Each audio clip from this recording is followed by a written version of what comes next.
Hey everyone, it's Sagan. In today's video, we're embarking on a detailed examination of the newest addition to the roster, King of the Hill Cornet. Join me as we explore Cornet's abilities, exclusive weapon, item builds, and team compositions. Stick around till the end, where I'll share my personal insights on whether investing in Cornet is the right move.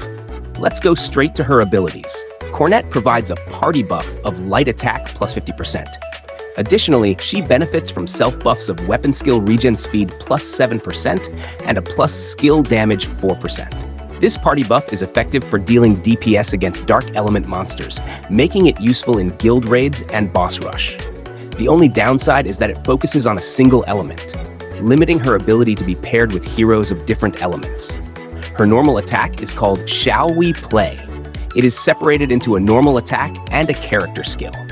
Take the Fruit throws fruits to inflict ranged damage to enemies. If the last attack is a hit, enemies' defense decreases by 20% for 5 seconds. Her normal attack has defense shredding capabilities, which significantly boosts team DPS against boss monsters. This attack can pass through walls and obstacles, and it can also damage enemies on upper or lower platforms. Requesting help, the yellow butterfly tags the enemy to inflict ranged damage. This normal skill is a valuable addition to your DPS, as it deals continuous damage once it attaches to an enemy target. It's similar to Ugma's R-mode character skill. Her chain skill is called Fruit Meteor Burst. It is airborne to downed, throws a giant fruit at the target to inflict 240% of DPS as ranged damage. This chain skill targets the ground beneath the enemy, dealing damage to the surrounding area. Be cautious not to delay this chain skill too much during raid boss fights, as bosses can evade it using teleportation and hiding abilities. Her special ability is called Butterfly Effect. After requesting help is activated, if the enemy is hit while the yellow butterfly is tagging them, attack increases by 30% for 4 seconds. When it returns to Cornet, defense increases by 30% for 4 seconds. Her special ability focuses on boosting her damage, making her particularly effective in guild raid and boss rush. However, the defense aspect is somewhat lacking, since you need to wait for the butterfly to return to receive the defense buff.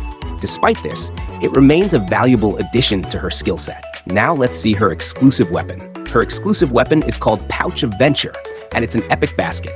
This weapon boasts a DPS range of 4,505 to 4,946, making it the highest DPS among all basket weapons in the game. Its main and sub options are also excellent, featuring high skill damage and weapon skill regen speed, which significantly enhance its DPS potential. The ability of its weapon is as follows. On Take the Fruit, hit deals 25% of DPS as additional range damage with a 60% chance. The defense decrease effect also applies immediately. The green butterfly's protection effect reduces the amount of damage she takes during battle by 25%. This weapon's ability will significantly boost her already impressive DPS by adding 25% range damage and immediately applying a defense debuff to enemies. This makes it an essential piece of equipment when building this character. Equipping this weapon to Cornet will increase her weapon skill level by +3. Max limit breaking this weapon will grant a +10% attack bonus. Engraving the weapon will further enhance it with +15% attack, +15% HP, and an additional +15% attack. Moreover, simply acquiring this weapon will grant you a collection bonus of +1% attack. Her weapon skill is called Butterfly Fantasy. It is level 6. It has 200% DPS and a cooldown time of 7.6 seconds. Fires butterfly phantoms to inflict range damage to enemies. Puts them in an airborne state. Her weapon skill executes swiftly, making it highly effective for kiting enemies. It bears a striking resemblance to Rue's second weapon skill. After examining all her abilities, I've determined that the 3 best places to utilize Cornet are Guild Raid, Boss Rush, and Teddy's Hero War, especially when you're up against Dark Element Orca. Here's why. Cornet's light damage boost from her party buff is incredibly effective against Dark Element enemies. Her normal attack's defense shred ability is perfect for taking down boss monsters. Plus, her special and weapon abilities are designed to significantly boost her overall DPS. Now, let's talk about the item builds, starting with the DPS setup. For the weapon, her exclusive weapon is a top choice due to its ability to instantly apply a defense decrease effect with her normal attack.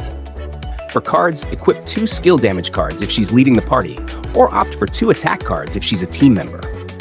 For accessories, if she's the party leader, use Minotaur's necklace for its skill damage and weapon skill regen speed stats, selecting a light type attack for its sub-option. If she's a team member, switch to sniper goggles or sharpshooter, as they offer excellent crit hit chance and attack stats. For merchandise, choose either the sample statue of bravery or the Invader Mothership replica based on the enemy's HP. When selecting a relic, prioritize the Holy Vow for its attack party buff. Aim for attack, crit, and skill damage for its basic options, and be sure to enchant for a crit hit multiplier sub-option. Additionally, consider enchanting it with damage to boss monster if your focus is on guild raids and boss rush. To switch to a defense-oriented setup, replace the cards with 2 defense cards. Swap out the accessory for one with high toughness stats, such as Earth Necklace, Mad Panda Brooch, Dusk Ring, or Ring of Fortress. Change the merchandise to items like Mad Panda Trio Trophy, Little Princess Figure, Eugene Bike Figure, or Mouse Nari Cushion, depending on your strategic approach. Opt for the Relic Guidance of Truth for its defense party buff. Prioritize defense, HP, and skill damage for basic options, and consider adding a crit hit multiplier for sub-options. If you're focusing on PvP, enchant with PvP damage.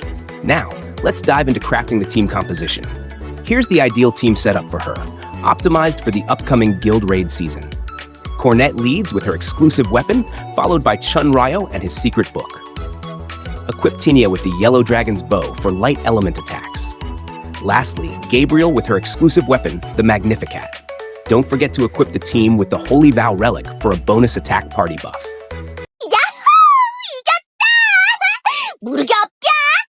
With the recent additions of Toga, Yun, and Cornet, it's clear the devs are pushing for a mono-element meta, and Cornet is really shaking things up. This girl is a game changer for light element ranged units. She's a powerhouse and a must-have for anyone running a mono-light team. In terms of DPS, she's off the charts and becomes the MVP in raid fights. But here's the kicker. Cornet shines the brightest in a full light team. Pairing her with heroes of other elements? Not so much. Now, I know some of you might be worried about that limitation, but trust me, if you're planning to dominate those raid battles with a light team setup, summoning Cornet is a no-brainer. She's OP in her element and will take your team to the next level. So, go ahead and give it a shot if you want to max out your raid potential.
That's all for now. Don't forget to subscribe, and I'll see you in the next video.